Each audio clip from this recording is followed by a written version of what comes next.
मुझे सिर्फ इतना ही कहना है, नगीना की जनता से, नगीना के सम्मानित मतदाताओं से, इस हीरे को आप बचा लीजिए।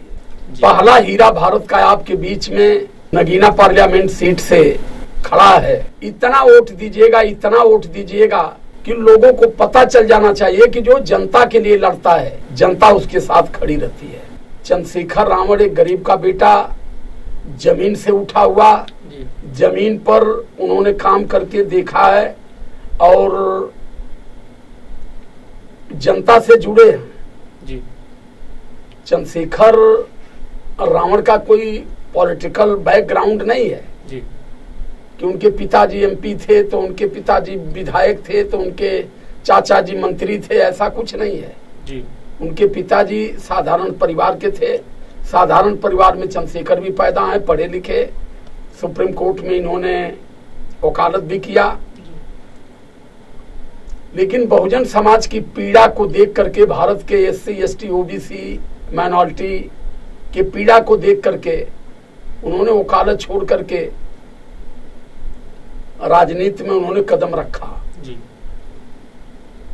तो मुझे सिर्फ इतना ही कहना है नगीना की जनता से, नगीना के सम्मानित मतदाताओं से,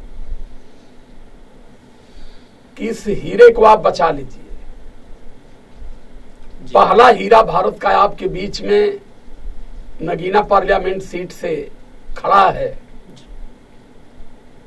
इतना वोट दीजिएगा, इतना वोट दीजिएगा कि लोगों को पता चल जाना चाहिए कि जो जनता के लिए लड़ता है, जनता उसके साथ खड़ी रहती है।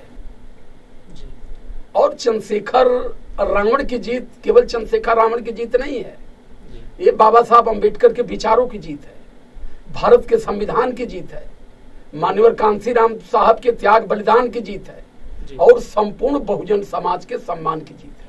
जी सर, अन्य पार्टियां, सभी पार्टियां अलग अलग से अपना प्रत्याशी उतारी हैं सर, उनको एक, मैं आपको क्या कहा, गठबंधन करके ही चुनाव लड़ना चाहिए। मैं इस बात को आपको पहले ही बता दिया कि सारे लोगों को डर है कि चंद्रशेखर रावण का उभरता हुआ कद जो का रहा है जी, ये सब जितनी पार्टियां सब घिसी पीटी पार्टियां हो गई और भारत के लोग अब तीसरे विकल्प के चक्कर में हैं। और रावण भारत के पॉलिटिक्स में तीसरे विकल्प के रूप में जनता इनको देख रही है और अन्य दलों को ये लग रहा है कि चंद्रशेखर रावण आने वाले समय में अगर तीसरा विकल्प बन गए तो संपूर्ण भारत पर कब्जा होगा। लोग मुख्यमंत्री, विधायक, एमपी के लिए लड़ते हैं, सीधे प्रधानमंत्री बनेंगे। मैं कोई घास नहीं छीलता हूं, मैं भी अध्ययन करता हूं इस पर। अब चंद्रशेखर रावण को चाहे जो जितना हल्का में ले, लेकिन मैं जानता हूं कि चंद्रशेखर रावण कितनी वजनदार नेता हैं। चंद्रशेखर रावण समाज को, जनता को जो संदेश दिए अपने संघर्ष के बल पर, उन्होंने ये बता दिया है कि लीडरशिप क्या चीज होती है, लीडर किसे कहते हैं। आज के जो नेता हैं वो तब तक जन सेवा की बात करते हैं और तब तक जनसेवक बने रहते हैं जब तक जीतते नहीं हैं। जीत जाने के बाद फिर वो जनसेवा की बात नहीं करते, फिर अपने सेवा की बात करते। लेकिन चंद्रशेखर रावण पर जनमानस को ये भरोसा है कि एक सेवादार नेता है कि जो समाज और सिद्धांत और देश के लिए लड़ रहा है। मगर सर, नेता तो वही होना चाहिए जो हर समूह, हर जात को एक नजर से देखे। हाँ, नेता तो वही होना चाहिए, लेकिन नेता वो होते नहीं है। मगर सर, चंद्रशेखर रावण जी ब्राह्मणों को काफी वो बोलते हैं कि ऐसे। देखिए, ये कोई दबी दबाई बात नहीं है जी। चंद्रशेखर रावण माननीय कांशीराम साहब के सिद्धांतों पर, बाबा साहब अम्बेडकर के विचारों पर आधारित कर रहे हैं जी। चंद्रशेखर रावण का किसी मानव समाज से कोई दुश्मनी नहीं है, लेकिन जो मानव समाज में जो मानवता पर घातक बना हुआ है, शोषित समाज को जो खत्म करने की बात करता है और शोषित समाज को शोषण करके और शोषित बनाना चाहता है जी। रावण भाई का संघर्ष उसके लिए है कि इस देश में हम सभी लोग मानव समाज में जी। तो हम शोषित क्यों हैं जी? हमारा ही शोषण क्यों होता है? तो रावण का नाम सीधा ये है कि देश में सारे लोग मानव हैं। रावण जात धर्म मजहब से ऊपर उठ करके उनकी सोच है और राजनीति कर रहे हैं। जी सर, हर पार्टियां के अलग अलग लोग स्टार प्रचारक सर बन रहे हैं, तो क्या सर आप छोड़ो आप स्टार प्रचारकों की बात छोड़ो। रावण हैं क्या सर? रावण जहाँ भी जाते हैं, मैं केवल अब तो नगीना के लोगों की सौभाग्य है जी कि इतना बढ़िया लीडर मिला उनको कि जो उनकी हिफाजत करेगा जी। लेकिन मैं छत्तीसगढ़ में देखा हूँ, मैं झारखंड में देखा हूँ, मैं बिहार में देखा हूँ, 3-3, 4-4 प्रदेशों का लगातार मैं भी भ्रमण कर रहा हूँ। चंद्रशेखर रावण उत्तर प्रदेश में नहीं, बिहार में, झारखंड में, छत्तीसगढ़ में, राजस्थान में, मध्य प्रदेश में जितना लोकप्रिय हैं, यहाँ बहुत लोगों को जानता ही नहीं है। कांसीराम साहब चुनाव नहीं जीत पाए, चुनाव नहीं जीत पाते थे, लेकिन कांसीराम साहब का लीडरशिप में भारत में सबसे बड़ा कद था। ये नहीं है कोई एमपी हो गया, कोई एमएलए हो गया, नहीं कोई प्रधानमंत्री हो गया, कोई सीएम हो गया तो बहुत बड़ा नेता है। वो तो बहुत बड़ा नेता इसलिए उनको लोग मानते हैं कि उनके पास रुपया बहुत हो जाती है। लीडरशिप में, नेतागिरी में अंतर बाबू। जी सर, आपको पूरा दुनिया जानती है सर, पूरा देश आपको सुन रहा है सर। क्या आपको मौका मिलेगा किसी पार्टी द्वारा कि आप स्टार प्रचारक के रूप में आप मेरी पार्टी का सपोर्ट करें या प्रचार? ना किसी पार्टी का नहीं जी, किसी पार्टी का नहीं, लेकिन मैं भीम आर्मी का फुल सपोर्टर हूँ जी, ये मैं कह दूं जी। तो इसमें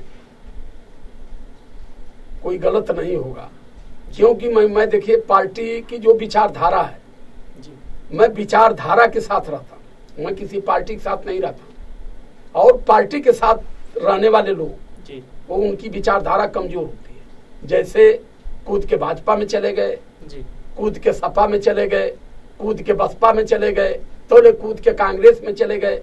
ऐसे नेताओं का कोई वजूद नहीं होता है, कोई सिद्धांत नहीं होता है, और जनहित में इनकी कोई विचारधारा नहीं। जी सर, आपको सर बड़े बड़े पार्टी के लोग चाहते हैं कि मेरे मंच पे आप आएं और मेरे लिए कुछ प्रचार प्रसार करें, मगर सर आप क्यों इतनी नीचे, मतलब विचारधारा बताया ना आपकी कि ये वैचारिक लड़ाई, मेरा विचार मेल नहीं खाता है जी जी।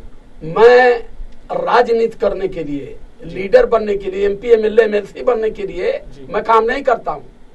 मेरा जो सिद्धांत है, बाबा साहब अम्बेडकर का त्याग बलिदान, मान्यवर कांसीराम साहब की जो मेहनत रही है, जो उनका त्याग रहा है समाज के प्रति, वो मरने न पाए, मैं काम इसके लिए करता हूँ जी। और सेम यही काम भाई चंद्रशेखर रावण भी करते हैं जी।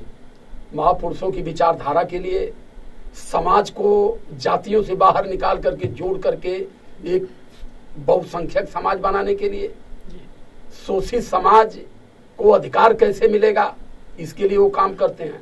सेम मेरी उनकी विचारधारा एक है, इसलिए मैं उनको सपोर्ट करता हूँ, अंतमन से करता हूँ जी। सर बहुत मंचों में देखा हूँ कि जब मिलते हैं आपसे बहुत गर्मजोशी के साथ मिलते हैं सर। हाँ, तो जब आदमी का मेल विचार जब मेल खाता है जी, तो तब एक दूसरे को मिलने के बाद में फिर तो खुशी होती है जी। चलिए सर, तो इसलिए मैं आखिरी अपील करूंगा जी, पूरे भीम आर्मी के नौजवानों से कहूंगा कि हौसला मत तोड़िएगा। हथियार कभी जंग नहीं जीतता, हौसला जीतता है जी। हथियार नहीं जीतता, हौसला जीतता है। हौसला आपका बड़ा है, और मैं नगीना की सम्मानित जनता से, वहां के मतदाताओं से करबद्ध अपील करता हूं। चूंकि काफी व्यस्तता है, नहीं तो मैं आके समय भी देता, लेकिन ये अपील करता हूं कि इस हीरे को बचा लीजिएगा और इस बार बड़ी से बड़ी बहुमत से लोकसभा की चौखट पर भेज दीजिएगा। आपका कभी सम्मान महरूम नहीं होगा। सादर जय, नमो बुद्धाय।